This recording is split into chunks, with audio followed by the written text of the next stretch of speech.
Hello guys, ngayon gawin natin itong nasa picture.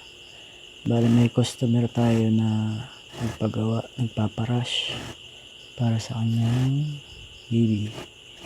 Ayan guys, inuuna ko muna yung lining. Nasa ilalim guys, bale Gina cloth lang po yan. Ayan, nilalagay ko lang yung paglalagay ng garter. And then, ayan po yung kasunod, yung ibabaw, yung sock tool. Tayo natin sa ibabaw.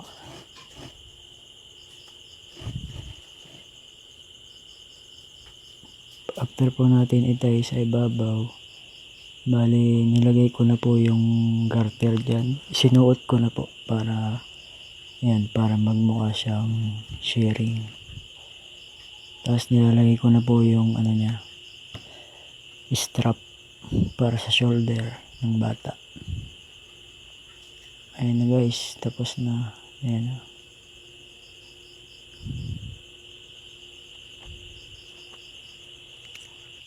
Hindi man po gayang-gaya pero okay na po yan.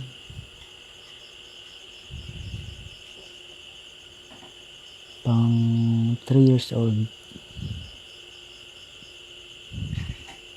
Thank you for watching.